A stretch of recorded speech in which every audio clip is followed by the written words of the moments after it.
स्वागत है आपका स्टूडेंट क्वेस्ट में। मैं बीके मौर्य प्रस्तुत हुआ हूँ एक नए वीडियो के साथ।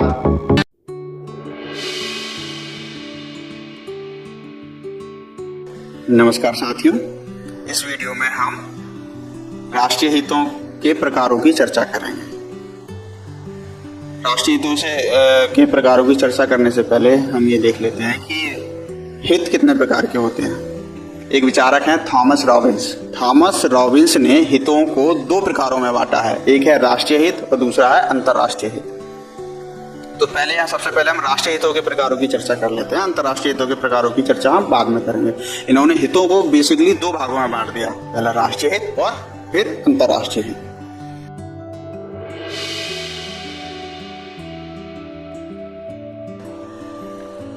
यथार्थवादी विचारक हैं एक मॉर्गेनथाउ ने 1951 में एक पुस्तक लिखी थी जिसका नाम है in defence of national interest.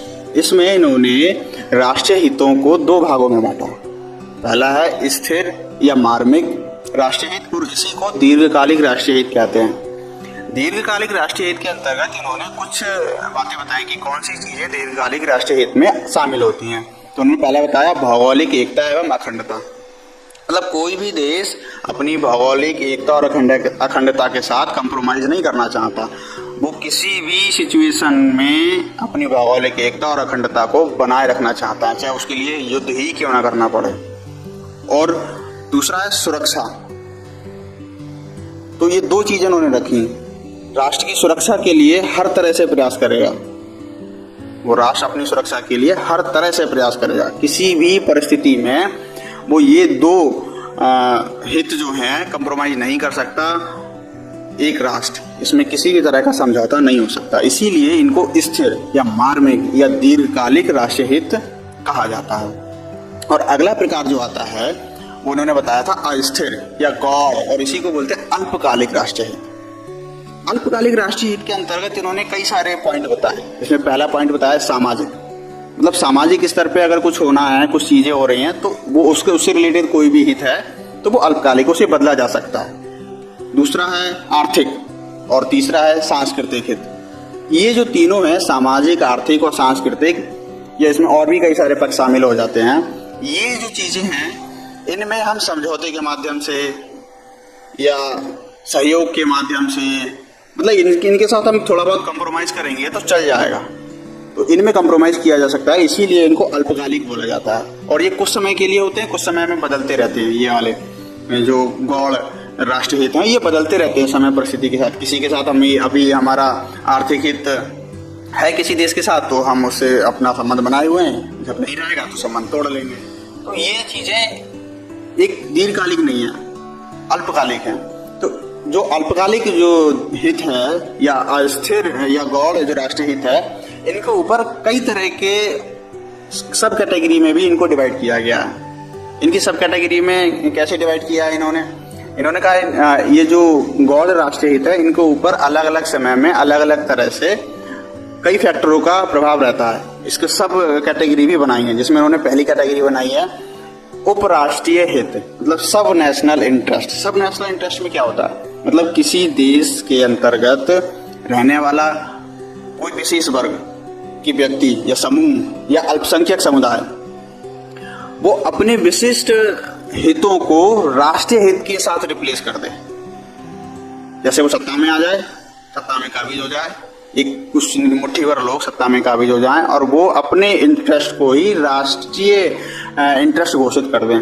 तो इस तरह से जो गौड़ हित हैं उन पे दूसरे समूह के हित जो कि सभी के लिए सही नहीं है वो हित हावी हो जाते हैं, और इसी को बोलते हैं उपराष्ट्रीय हित। उन्होंने अगली कैटेगरी बताई थी अन्य राष्ट्रीय हित। अन्य राष्ट्रीय हित, इसको other national interest, other national शब्द पे जाएंगे। अदर नेशनल मतलब राष्ट्रीय नहीं है, स्वयं के नहीं है, मतलब कोई भी समूह या अल्पसंख्यक समूह हो, चाहे कोई विशिष्ट वर्ग के लोग हों, वो अपने हितों को किसी दूसरे राष्ट्र के हितों के साथ जोड़ लेते हैं। अब समझते हैं कि नहीं, हम तो उस वाले राष्ट्र के जो हित हैं उससे अपने आप को अभिन्न रूप से जोड़ लेते हैं। नहीं, हमारे तो उस चीज में हित है जिस देश में हम रहते हैं, जिस जगह हम रहते हैं वहां पे नहीं है। तो इसी चीज को और फिर वो उसी के अनुसार एक्ट करते हैं। तो इसी चीज के लिए उन्होंने नाम दिया है अन्य राष्ट्रीय हित या अदर नेशनल इंटरेस्ट। उन्होंने अगला सब प्रकार बताया है अधि नेशनल इंटरेस्ट, अधि राष्ट्रीय हित मतलब super national interest. Super national interest में इन्होंने कहा कि जब हमारे जो गौड़ या फिर अस्थिर राष्ट्रीय हित हैं उनके ऊपर धार्मिक संस्थाओं का या अंतर्राष्ट्रीय संगठन जैसे यूनाइटेड नेशनल ऑर्गेनाइजेशन मतलब संयुक्त राष्ट्र संघ का, इनका प्रभाव आ जाए और वैश्विक हित जो हैं वो ज्यादा प्रभावी हो जाएं, हमारे सामाजिक, आर्थिक, राजनीतिक और सांस्कृतिक हितों पर वैश्विक हित अगर हावी हो जाएं तो उसको सुपर नेशनल इंटरेस्ट की संज्ञा दी है इन्होंने। और अगला इन्होंने प्रकार बताया अंधराष्ट्रीय हित। मतलब अंधराष्ट्रीय हित में उन्होंने बताया कि कुछ नहीं देखना, अंधे मतलब एक तरह से पूरी तरह से आंख बंद करके युद्ध में जुट जाओ। मतलब जो राष्ट्रीय हित है उसको सोचना नहीं, तर्क नहीं देना, कुछ नहीं करना, बस युद्ध के थ्रू उसको हम कैसे भी करके अचीव कर लें। तो इस तरह से मार्गेनथाउ के जो प्रकार हैं राष्ट्रीय हित के उन्होंने पूरा एक्सप्लेन किया।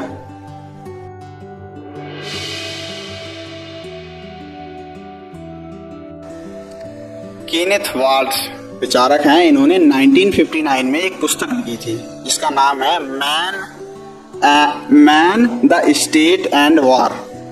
1959 में जिसका प्रकाशन हुआ man the state and war. इसमें इन्होंने राष्ट्रीय हितों को या फिर हितों को दो वर्गों में बांटा। पहला वर्ग इन्होंने कह दिया वैध या उचित हित, दूसरा अवैध या अनुचित हित। इनका वैध और अवैध का जो क्राइटेरिया है वो अंतर्राष्ट्रीय हितों से ये मेल कराते हैं। इनका मानना है कि ऐसे हित जो अंतर्राष्ट्रीय हितों के अनुरूप हों, मतलब जो अंतर्राष्ट्रीय हितों के साथ अलाइन हो, अंतर्राष्ट्रीय हितों में सहयोग देते हों, मतलब उनसे विपरीत ना हो किसी राष्ट्र के हित, तो वो हित वैध हित हैं, उचित हित हैं।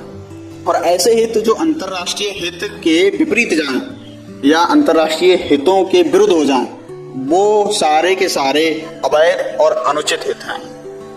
इस तरह से उन्होंने वैधता के आधार पर और अंतर्राष्ट्रीय हितों को आधार बनाकर दो भागों में हितों को बांट दिया, वैध और अवैध।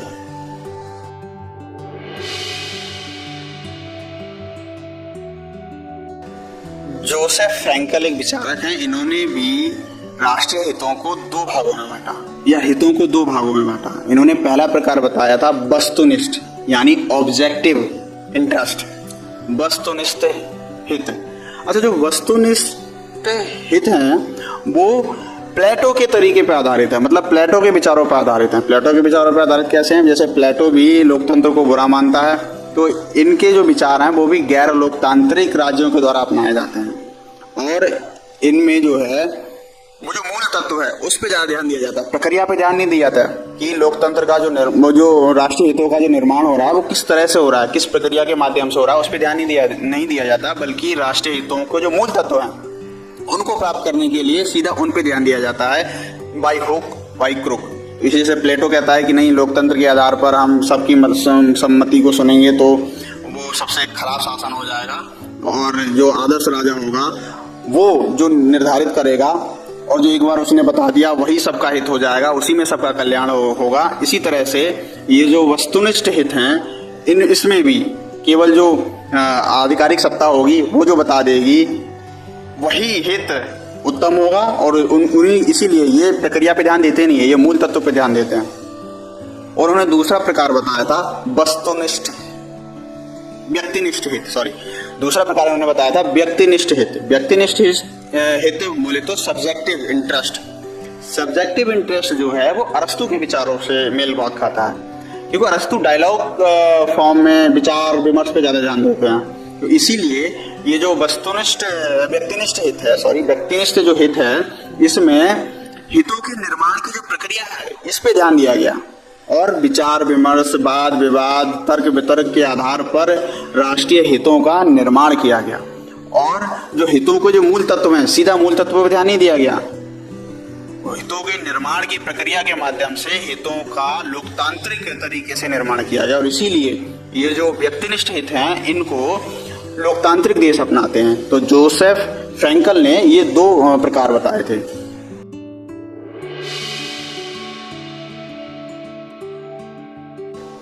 जैसे हम पहले ही डिस्कस कर चुके हैं, थॉमस रॉबिन्सन ने हितों को दो भागों में बांटा, पहला राष्ट्रीय हित और दूसरा अंतर्राष्ट्रीय हित। तो राष्ट्रीय हितों को भी उन्होंने 6 प्रकार में बांटा है। राष्ट्रीय हित के 6 प्रकार बताए हैं।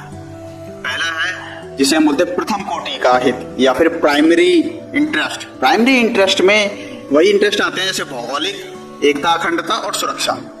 तब इसके लिए कोई समझौता नहीं कर सकते। ये प्राइमरी हमारे इंटरेस्ट है, इनमें कोई समझौता हो ही नहीं सकता। अगला ये प्रकार बताते हैं राष्ट्रीय हित का, वो है गौड़ या द्वितीयक राष्ट्रीय हित। इसमें वही सारे राष्ट्रीय हित आते हैं जैसे राजनीतिक, सांस्कृतिक और आर्थिक प्रभाव जो हैं, जिनमें हम समझौता कर सकते हैं, जिसमें हम कॉम्प्रोमाइज कर सकते हैं, वो हित आते हैं हमारे, वो इंटरेस्ट आते हैं द्वितीयक या सेकेंडरी इंटरेस्ट आते हैं। और तीसरा इन्होंने प्रकार बताया स्थायी हित। स्थायी हित ऐसे हैं जो सदैव बने रहते हैं, जैसे शांतिपूर्ण आर्थिक विकास, मतलब जो विकास है वो सदैव रहने वाला है, चाहे वो सिचुएशन कोई सी हो, चाहे विकसित हो जाओ, चाहे अल्प विकसित हो, चाहे अविकसित हो, किसी भी स्टेज में हो देश, किसी भी समय परिस्थिति में हो, लेकिन ये हित ऐसा है जो सदैव बना रहेगा। शांतिपूर्ण आर्थिक विकास और खुला समुद्र, या जो प्रवासी लोग हैं उनके हित हैं, उनके अनुसार हमें कैसे काम करना है, वो हमेशा बना रहेगा। ये लोग एक देश से दूसरे देश में जाएंगे ही जाएंगे। ये जो प्रवासियों का मुद्दा है या समुद्र वाला मुद्दा है, जो खुला ओपन समुद्र है, उसमें जो राष्ट्रों के हित हैं वो हमेशा बने रहेंगे। शांतिपूर्ण आर्थिक संबंध बनाने की जो व्यवस्था है वो हमेशा बनी रहेगी, इसलिए उन्हें स्थायी हित का नाम दिया उन्होंने। फिर अगला ये प्रकार बताते हैं अस्थायी हित, यानी परिवर्तनशील हित। परिवर्तनशील हित कौन से होते हैं? वो ऐसे हित हैं जो परिस्थितियों के अनुसार बदलते हैं। जैसे लोग बदले या नेतृत्व बदला, तो नेतृत्व के बदलने के साथ नई विचारधारा के लोग आ गए, तो उनके अनुसार उनके हित बदल गए। तो व्यक्तियों के अनुसार जैसे जैसे बदलता है, जैसे एक समय अगर समाजवादी विचारों की सरकार है तो अलग तरह से वो उसके हित होंगे, और जिसको हम लेफ्ट विंग राइट विंग बोलते हैं, अगर राइट विंग की सरकार है तो उसके अलग तरह के हित होंगे। तो ये परिवर्तित होते रहते हैं, ये अस्थायी होते हैं। और अगला उन्होंने बताया सामान्य हित। सामान्य हित वो हित है जो सभी राष्ट्रों के लिए जरूरी है। उसमें विश्व में शांति बनाए रखना जैसे सभी राष्ट्रों के लिए जरूरी है, कंपलसरी है। ये सामान्य हित का एक उदाहरण है।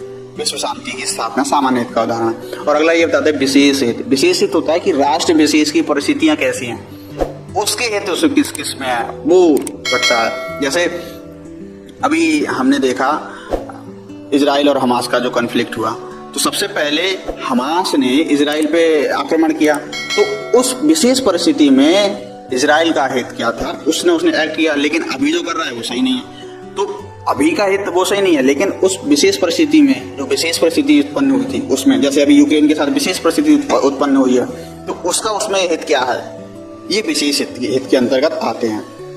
दूसरा इन्होंने हितों को जो दूसरे प्रकार बताया था अंतरराष्ट्रीय हित। अंतरराष्ट्रीय हितों के इन्हें 3 प्रकार बताए।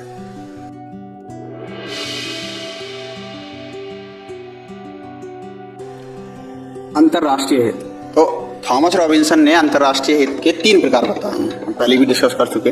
तो उन्होंने पहला बताया समान हित। समान हित मतलब आइडेंटिकल इंटरेस्ट। आइडेंटिकल इंटरेस्ट में उन्होंने एग्जाम्पल हम समझ सकते हैं एग्जाम्पल से, जैसे 2 देश हैं, 2 देश के एक जैसे हित हैं। जैसे चीन को अगर हमें कंट्रोल में रखना है तो अमेरिका भी यही चाहता है, भारत भी यही चाहता है, तो दोनों के जो हित हैं वो आइडेंटिकल हैं चीन के विरोध में। तो जो यूएस और भारत के हित समान आ गए, समान हित हो गए चीन को रोकने के लिए, तो वो आइडेंटिकल हित का उदाहरण है। दूसरा उन्होंने बताया परस्पर विरोधी हित। परस्पर विरोधी हित किस तरह से, जैसे भारत और पाकिस्तान के हित परस्पर विरोधी हैं चीन को लेके, तो वो परस्पर विरोधी हैं। जैसे अमेरिका के भी अगर हम देखें, अमेरिका और भारत का अगर हम लें और पाकिस्तान का एग्जांपल है, जैसे पाकिस्तान को लेके भारत की अलग नीति है, चीन की और अमेरिका की अलग नीति है, तो वहां पर अमेरिका के और भारत के परस्पर विरोधी हित हो जाएंगे पाकिस्तान की हित को लेके। लेकिन अगर जब बात चीन की आ जाती है तो भारत के और अमेरिका के समान हित हो जाते हैं, आइडेंटिकल हित हो जाते हैं। और जब पाकिस्तान की बात आ जाती है तो कन्फ्लिक्टिंग इंटरेस्ट हो जाते हैं। और उन्होंने तीसरा प्रकार बताया था पूरक हित, मतलब कॉम्प्लीमेंट्री इंटरेस्ट। कॉम्प्लीमेंट्री इंटरेस्ट ऐसे होते हैं जैसे कि कोई थर्ड देश है, उसमें अगर कोई देश अपना, जैसे अगर हम देखें एक तरह से अफगानिस्तान का अगर एग्जाम्पल है, जैसे अफगानिस्तान में यूएस का इंटरेस्ट था लेकिन इनडायरेक्ट था, तो उसने पाकिस्तान के सहारे अपने हितों को पूरा किया, डायरेक्ट नहीं किया, पाकिस्तान के सहारे अपने हितों को पूरा किया, तो ये हो गया पूरक हित। दिखाया कि ये पाकिस्तान का हित है, लेकिन उसमें अमेरिका ने अपना हित साधा अफगानिस्तान के अंतर्गत, तो ये जो है वो पूरक हित हो गया।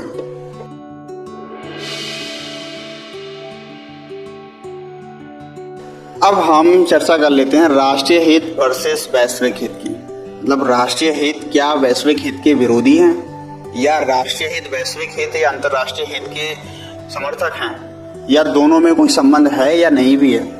अगर हम यथार्थवादी विश्लेषण को देखें, यथार्थवादियों की मान्यता को देखें, तो उन्होंने जो राष्ट्रीय हित की धारणा दी है वो अंतर्राष्ट्रीय हित के विरोध में जाती है, इसलिए उसको एकांगी बोलते हैं, आंशिक है। वो एक तरफा देखते हैं, सिर्फ एक चीज को देखते हैं और चीजों को नहीं देखते। लेकिन अभी जो आधुनिक समय में हम देखें, जो आर्थिक या तकनीकी जो अंतर्निर्भरता के कारण जो परस्पर साझे हितों का जो निर्माण हो रहा है, नए नए ग्रुप्स बन रहे हैं, आर्थिक समझौते के आधार पर, मुक्त व्यापार समझौते के आधार पर वैश्विक व क्षेत्रीय आर्थिक संगठन बन के आ रहे हैं, जैसे आसियान है, ये ब्रिक्स है, या फिर यूरोपीय यूनियन है। इस तरह के जो संगठन उभर के आ रहे हैं, इनके द्वारा जो यथार्थवादियों के अनुसार दी गई राष्ट्रीय हित की जो परिभाषा है वो कहीं ना कहीं धूमिल हो रही है, और आज एक कॉमन राष्ट्रीय हित का निर्माण हो रहा है। और आज के समय में, आधुनिक समय में कुछ नई समस्याएं भी उभर के आई जो किसी एक राष्ट्र तक सीमित नहीं है, जैसे आतंकवाद किसी एक राष्ट्र तक सीमित नहीं है। आज अमूमन जो विकसित राष्ट्र हैं वो भी कहीं ना कहीं आतंकवाद से प्रभावित हैं। पहले तो भारत ही प्रभावित था, अब अमेरिका में भी है, और भी कई सारे देश हैं जो आतंकवाद से इस समय प्रभावित हो रहे हैं। तो ये वैश्विक समस्या बना हुआ है। दूसरा सबसे अहम मुद्दा है पर्यावरण का। पर्यावरण की समस्या ऐसी है जो किसी एक राष्ट्र से जुड़ी हुई है ही नहीं, उससे सभी प्रभावित होते हैं। तो ये कुछ ऐसे मुद्दे हैं जिनको किसी एक राष्ट्र तक हम सीमित नहीं कर सकते।